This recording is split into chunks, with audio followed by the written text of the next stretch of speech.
읽자 사도행전 10장 1절에서 16절 말씀 한 절씩 교독하겠습니다. 가이사랴에 고넬료라 하는 사람이 있으니 이달리아 부대라 하는 군대 백부장이라.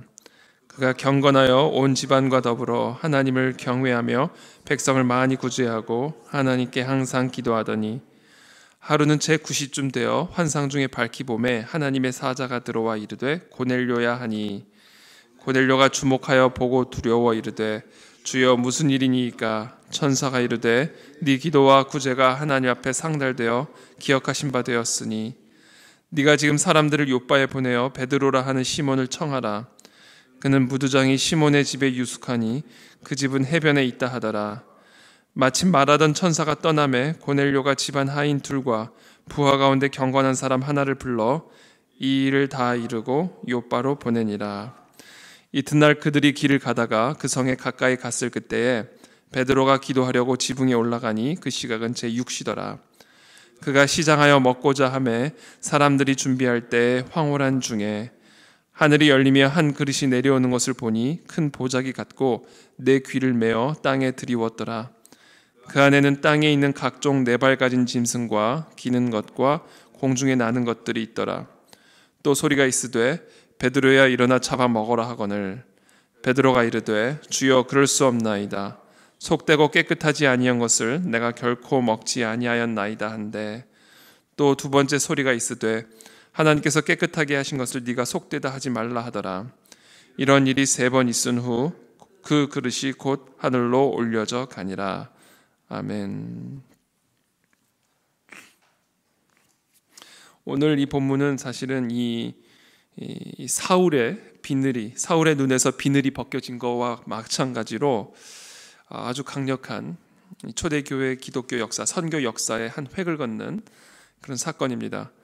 그래서 이 사울, 이방인의 그릇으로 부름받은 이 사울의 눈에 비늘이 벗겨지면서 교회를 피박하였던 것들이 사실은 예수님을 피박하는 일이었고 하나님을 피박하는 일이었음을 깨닫게 되고, 그래서 사울이 바울이 되어지는, 그래서 이방인의 복음을 증거하는 그런 하나님의 도구로 쓰임받는 그런 놀라운 초대교회 선교 역사의 획기적인 사건이 일어나죠. 오늘은 이 베드로라고 하는 당시 초대교회 지도자, 예수님의 수제자라고 불리우는 이 베드로의 눈에서 비늘이 벗겨지는 그런 장면이 사실은 기록이 되어 있습니다. 베드로는 유대인으로서 또 특별히 유대 율법에 익숙한 자로서 이방인들과의 교제를 하지 않았고, 그래서 그래서 그 유대 율법에 기록되어 있는 그 더러운 음식들을 먹지 않고 또 이방인들과 교제하지 않는 어떤 그런 유대교적 전통 안에 머물러 있었죠. 그런 베드로에게 하나님께서 환상으로 나타나셔서 유대 율법에 먹지 못하도록 금지하고 있는 그 음식들을 하늘에서부터 내려오게 하셔서 그것을 환상 가운데 보여주십니다. 그것이 10절에 나와 있죠. 그가 시장하여 먹고자 하며 사람들이 준비할 때 황홀한 중에 하늘이 열리며 한 그릇이 내려오는 것을 보니 큰 보자기 같고 네 귀를 메어 땅에 들이웠더라. 이 더러운 음식이, 이 불결한 음식이 하늘에서부터 내려오고 있음을 보여주고 있죠. 그 안에는 땅에 있는 각종 네 발 가진 짐승과 기는 것과 공중에 나는 것들이 있더라. 그리고 나서는 하늘에서부터 소리가 임합니다. 베드로야 일어나 잡아먹어라. 그러나 이 베드로의 반응은 주여 그럴 수 없나이다. 속되고 깨끗하지 아니한 것을 내가 결코 먹지 아니하였나이다.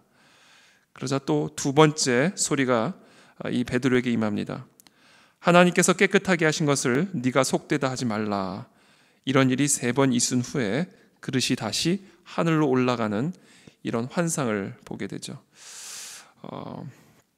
이 고넬료 이방 이탈리아의 부대 백부장, 이 이방인과 이 베드로와의 만남을 통해 성령의 역사가 유대인들 안에만 머물러 있던 이 성령의 세례가 처음으로 이제는 이방인 세계에도 확장되는 그런 아주 획기적인 선교 역사, 아주 획기적인 사건이 오늘, 그리고 그와 같은 만남이 오늘 예고되고 있습니다. 때로는 우리의 관점이 이 성령의 역사를 방해하는 경우들이 참 많이 있죠. 베드로가 생각할 때 베드로의 어떤 전통, 유대교적 전통, 유대교적 관습, 그리고 그 전통과 관습에 따라 옳다고 생각되어지는 자신의 기준이 사실은 성령 하나님의 이 강력한 역사를 방해하고 소멸시키는 그러한 모습을 오늘 우리는 볼 수가 있습니다. 하나님이 거룩하다고 말한 것을 왜 사람이 속되다라고 말합니까? 하나님이 거룩하다고 이야기하는 것을 베드로는 끝까지 속되다 이렇게 이야기함으로써 사실은 성령의 역사가 이제는 고넬료와 이 이방 세계로까지 확장되는 것을 사실은 스스로 가로막고 있는 것이죠. 마치 사울이 하나님을 위해서 행한다고 했던 일들이 사실은 교회를 핍박하는 일이고 복음의 전파를 방해하는 일이었던 것과 마찬가지로 자신이 속되다 그리고 자신이 성스럽다라고 기준지었던 자신의 전통, 자신에게 주어졌던 어떤 그런 율법적인 관습에 따라 성령의 역사를 오히려 회방하는 그런 베드로의 모습을 우리가 볼 수가 있습니다. 저는 우리 안에 있는 우리의 생각을 초월하여 역사하시는 성령의 성령의 역사를 저희들이 받아들이고 기대하며 나아갈 수 있게 되기를 바랍니다. 정말 우리 성령 하나님은 우리가 생각하는 것을 초월하여서 역사하실 수 있는 분입니다. 우리의 기준, 내가 세워놓은 전통, 내게 익숙한 그런 모든 전통과 기준을 다 허물고 성령 하나님께서는 그 모든 것들을 초월하여 일하실 수가 있는 분입니다. 그래서 오늘 이 새벽에 우리의 모든 기준과 관점, 이 모든 것들을 다 성령 하나님께 내려놓고 성령 하나님 마음대로 일하실 수 있도록 우리 자신을 내어드릴 수 있게 되기를 축복합니다. 어떻게 보면 성령 하나님께서 우리 삶 속에서 일하고 역사하시는 것을 내가 방해하고 있는지 모릅니다. 이렇게 해야 된다, 이렇게 옳다, 이런 방식이어야 된다 라는 우리의 기준, 우리의 전통, 우리의 고집이 성령 하나님의 역사를 제한하고 방해할 수 있다라는 것이죠.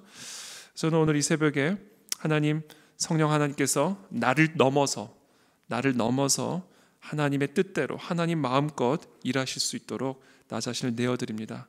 성령 하나님, 나에게 제한받지 마시고 나의 수준에 제한당하지 마시고 성령 하나님께서 하나님이 원하시는 방식대로 원하시는 뜻대로 마음껏 내 안에서 일하여 주시옵소서. 이와 같은 기도를 통하여 정말 성령 하나님의 역사를 확산을 성장을 경험하는 우리 모두가 될 수 있게 되기를 예수님의 이름으로 축복합니다. 마지막으로 한 가지 묵상한 부분은 우리가 속되다고 생각하는 사람들이 있습니다. 우리가 어울리고 싶지 않은 사람들이 있죠. 우리에게 익숙하지 않은 그런 이방인과 같은 베드로가 고넬료를 볼 때 또는 다른 이방인들을 볼 때 느낄 수 있었던 그런 감정, 그런 편견, 그런 생각을 우리도 우리의 이방인들을 향하여 가질 수가 있습니다.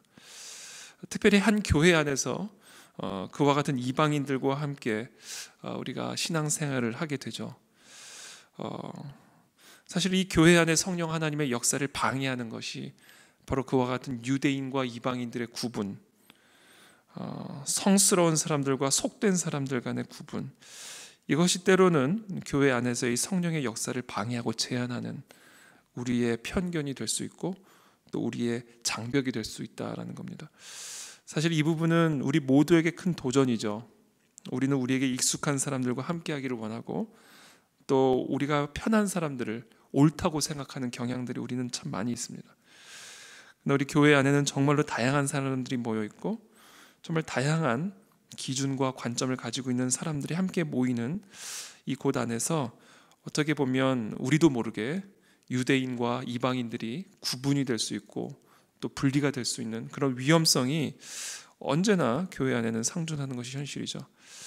그래서 저부터도 그렇고 우리 모두가 정말 이 관계 속에서 이 교회 공동체 안에서 이 장벽을 세우고 구분을 짓는 이런 일로 말미암아 성령의 역사를 회방하지 않도록 우리들에게 조금 더 열린 마음을 허락하여 주시고 좀 더 열린 관점을 주셔서 참 많은 자들을 포용하고 흡수할 수 있는 그런 넓은 그런 마음을 우리에게 허락하여 주옵소서. 오늘 이 베드로에게 주신 이 말씀이 바로 우리 모두에게 주어지는 도전이라고 저는 생각을 합니다.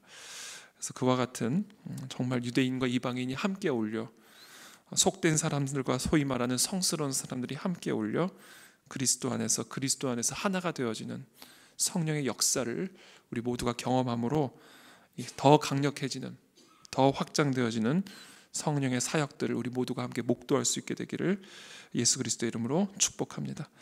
제가 기도하겠습니다. 살아계신 주님, 이 시간 우리의 생각과 관점과 우리의 기준과 또 우리가 옳다고 생각하는 것이 성령 하나님의 옳다고 생각하는 것을 감히 제한하고 방해할 때가 많은 것을 이 시간 고백합니다. 오늘 이 새벽에 우리의 모든 기준을 다 내려놓고 성령 하나님께서 나를 넘어서 성령 원하시는 대로 일하실 수 있도록 나 자신을 내어드리는 그런 이 새벽이 될 수 있도록 주님께서 은혜를 베풀어 주시옵소서. 나의 수준에 갇혀 계시지 마시고 나의 기준에 제약당하지 마시고 나를 넘어서 성령 하나님, 하나님의 전능하신 능력대로 전지하신 지혜대로 우리의 삶 속에서 마음껏 자유롭게 일하고 역사하여 주시옵소서. 성령 하나님, 또한 우리가 사실 이 이방인, 우리 주변에 있는 많은 이방인들이 있습니다. 우리가 생각되어질 때 이방인이라고 생각되어지는 그 자들과도 함께 하나가 되어지는 그런 거룩한 교회 공동체를 세워갈 수 있게 되기를 원합니다. 오늘 베드로에게 주어지는 이 큰 도전이 사실 우리 모두에게, 이 땅에 교회를 세워가는 우리 모두에게 주어지는 도전임을 저희들이 기억합니다. 주님, 우리에게 이 예수님의 마음을 허락하여 주시옵소서. 예수님의 관점을 허락하여 주시옵소서. 겉으로 보여지는 모습이 아니라 그 내면에 있는 하나님의 형상을 볼 수 있는 그런 하나님의 관점들을 허락하여 주셔서 거룩한, 정말 이방인과 유대인들이 하나가 되어 함께 어울려지는 참된 그리스도의 몸된 교회를 세워가는 우리 모두가 될 수 있도록 주님 역사하여 주시옵소서. 예수 그리스도의 이름으로 기도하옵나이다.